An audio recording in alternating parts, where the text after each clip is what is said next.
నమస్తేనుల్లా welcome to MR media Telangana. నేను మీ రేఖను. ఆపరేషన్ సీనియర్స్ ఇగో ఈ కార్యక్రమం పెట్టుకొని రేవంత్ రెడ్డి అసలైన కాంగ్రెస్ నాయకులను కాంగ్రెస్ పార్టీలో పొసగనిస్తలేడు, వాళ్ళ పనులను వాళ్ళని చేసుకొని ఇస్తలేడు అని చెప్పేసి అసలైన కాంగ్రెస్ నాయకులు ఎవరైతే ఉంటారో వాళ్ళకు పొగబెట్టే ప్రయత్నం చేస్తూ ఉన్నాడు. పొమ్మనలేక పొగబెట్టి వాళ్ళందరూ వాళ్ళంతటా వాళ్ళే కాంగ్రెస్ పార్టీ ఇడిచిపెట్టి బయటకు పోవాలని చెప్పేసి ఆలోచన చేస్తూ ఉన్నాడు రేవంత్ రెడ్డి. దానిలో భాగంగానే పావులు కదుపుతా ఉన్నాడు అని చెప్పేసి చాలా సందర్భాలలో చాలా విషయాలు, చాలా ముచ్చట్లు, చాలా మంది రాజకీయ విశ్లేషకులు ఈ అంశాన్ని చర్చించిండ్రు. ఈ ముచ్చట్లు బయటకు వచ్చినాయి. అయితే ఇంకొక సీనియర్ నేతకు పొగబెట్టే ప్రయత్నం చేస్తూ ఉన్నాడు రేవంత్ రెడ్డి. దానిలో భాగంగానే ఇదంతా తతంగం నడిపిస్తూ ఉన్నాడు. మంత్రివర్గంలో పనిచేస్తలేరు చాలా మంది, మంత్రివర్గంలో నా మాట కొంతమంది ఇంటలేరు. దీనిలో భాగంగానే కొంతమంది సీనియర్లకు పొగబెడితే మంత్రివర్గం కొత్త వ్యక్తులను తీసుకొని వాళ్ళను నా చెప్పు చేతలలో పెట్టుకోవచ్చు అని చెప్పేసి ఇదివరకే మనం చూసినాము. మంత్రులను కీలుబొమ్మలు అనుకుంటున్నావా, కీలుబొమ్మల్లాగా ఆట ఆడిస్తున్నావు అని చెప్పేసి సీనియర్ నాయకులు మంత్రివర్గంలో ఉన్న మంత్రులందరూ ఇదివరకే రేవంత్ రెడ్డి మీదకి మర్రబడ్డారు. రీసెంట్గా ఆర్టీసీ జేఏసీకి సంబంధించి ఆర్టీసీ సమ్మెకు పిలుపునిచ్చిన తర్వాత దాని మీద ఒక నిర్ణయానికి వచ్చి కేబినెట్ సమావేశంలో ఈ అంశాలు చర్చిస్తామని చెప్పేసి మాట ఇచ్చిన తర్వాత కేబినెట్ సమావేశాన్ని ఏర్పాటు చేసినాక ఈ క్రెడిట్ అంతా పొన్న ప్రభాకర్ చేయబట్టి ఇదంతా అయింది, ఈ క్రెడిట్ అంతా రేవంత్ రెడ్డిదే అని చెప్పేసి, అంటే మంచి జరగడానికి ఆర్టీసీ కార్మికులు సమ్మె విరమించడానికి రేవంత్ రెడ్డి కారణము, ఇదంతా జరగడానికి పొన్నం ప్రభాకరే కారణము అని చెప్పేసి శంకర్ గౌడ్ లాంటి వాళ్ళు ఆగమైపోవడానికి కూడా కారణము పొన్నం ప్రభాకరే అని చెప్పేసి రేవంత్ అనుబంధ సంస్థలల్లో మీడియాలల్లో కొన్ని వార్తలు రాపించుకుంటూ వచ్చిండు. పొన్నం ప్రభాకరు పనితనం చక్కగా లేకనే ఇదంతా జరిగింది అని చెప్పేసి ఆ క్యాబినెట్ సమావేశంలో ఈ అంశాన్ని నిలదీసిండు పొన్నం ప్రభాకర్. ఇక మధ్యవర్తులు ఎవరు, బట్టి విక్రమార్క కావచ్చు, ఇంకో కొంతమంది కావచ్చు, ఈ లొల్లిని అక్కడికే సద్దు మణిగేటట్టు చేసి ఈ లొల్లి అక్కడికే పులిస్తా పడేటట్టు చేసిండ్రు. అక్కడ పొన్నం ప్రభాకర్ మాట్లాడిన మాటలు ఏందట అంటే, కీలు బొమ్మలు అనుకుంటున్నావా మంత్రులంటే, మంత్రులను కీలు బొమ్మల్లాగా చేసి ఆట ఆడిద్దాం అనుకుంటున్నాం అని చెప్పేసి మర్రబడ్డాడు పొన్నం ప్రభాకర్ అని చెప్పేసి కొన్ని ముచ్చట్లు అయితే బయటకు వచ్చినాయి. దాని మీద మనం వీడియో కూడా చేసుకుందాం. రైట్, ఇక్కడ మనం చూసినట్లయితే చాలా రోజుల నుంచి బట్టి విక్రమార్క మంత్రి పదవికి చెక్కు పెడతా ఉన్నాడు రేవంత్ రెడ్డి.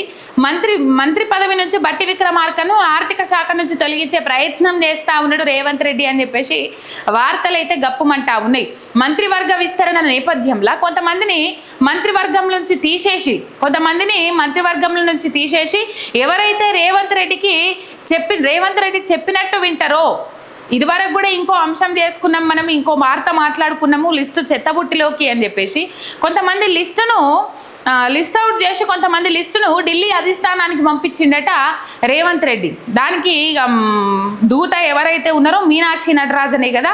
మీనాక్షి నటరాజన్ చదివిన తర్వాత ఢిల్లీ అధిష్టానం దగ్గరికి తీసుకుపోయిన తర్వాత రేవంత్ రెడ్డి తన చెప్పు చేతలలో నడిచేటోళ్ళకే సీనియర్లు జూనియర్లు అని చెప్పేసి చూస్తలేడు, సీనియర్లకు ఇంత వాల్యూ ఇస్తలేడు, సీనియర్లు జూనియర్లు అని చెప్పేసి చూస్తలేడు. సీనియర్లను జూనియర్లను కలుపుకొని పోయినప్పుడే పార్టీ ముందడికి పోతుంది.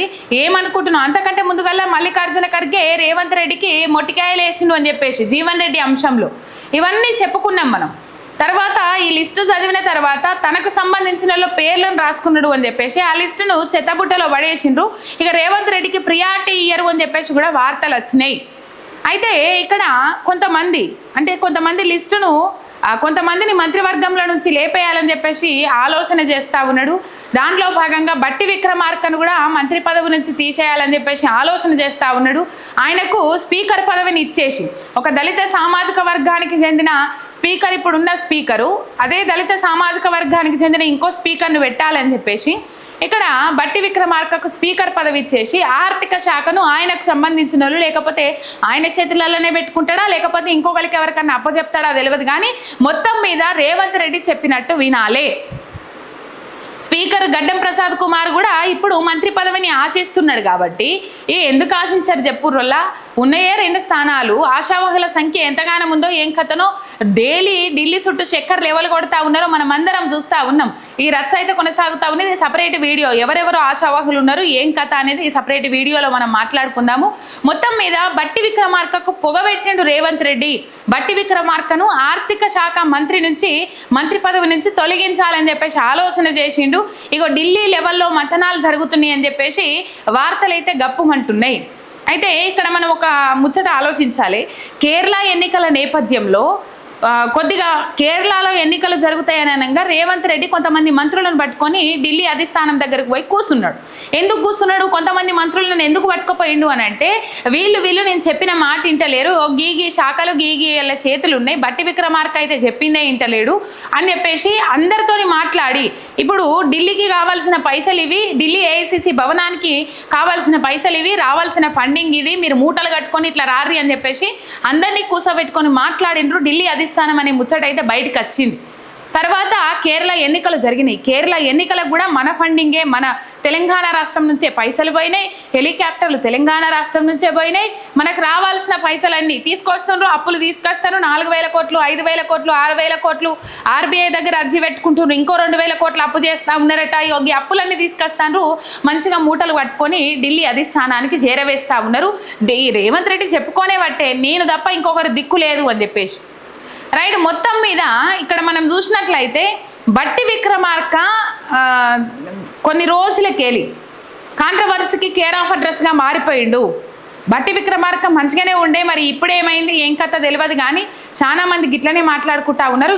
గా సందు దొరికింది కాబట్టి రేవంత్ రెడ్డి మంత్రి పదవి నుంచి బట్టి విక్రమార్కను తీసేయాలని చెప్పేసి చకచకా పావులు కదుపుతా ఉన్నాడనే ముచ్చట్లయితే తెర మీదకి వస్తూ ఉన్నాయి.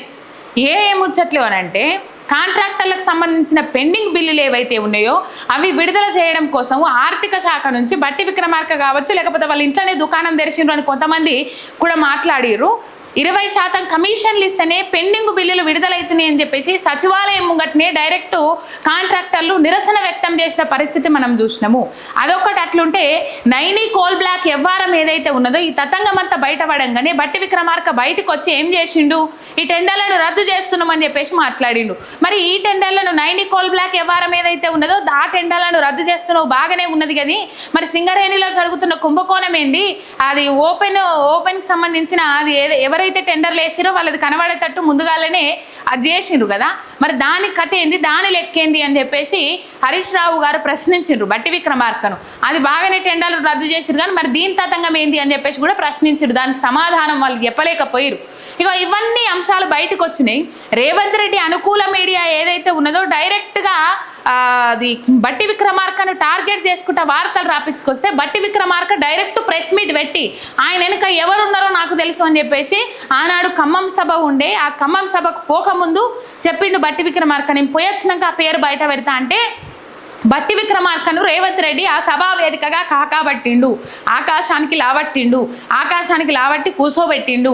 ఆ పొగడతలు మనం అందరం చూసినాం. అందుతో జుట్టు అందకపోతే కాళ్ళు రేవంత్ రెడ్డి ఈ విధానంతో ముందడుగు పోతాడు అని చెప్పేసి చాలా మంది మాట్లాడుకుంటారు. సరే ఈ ముచ్చట పక్కకు పెడితే మొత్తం మీద మొన్న ఏదైతే కేరళ సీఎంగా సతీశన్ ప్రమాణ స్వీకారానికి హాజరుపడ్డారు ముఖ్యమంత్రి రేవంత్ రెడ్డి, డిప్యూటీ సీఎం బట్టి విక్రమార్క హాజరుపడ్డ తర్వాత తిరువనంతపురం మీదకి వెళ్ళి ఇక్కడికి హైదరాబాద్కు తిరిగి వచ్చిండ్రు బట్టి విక్రమార్క.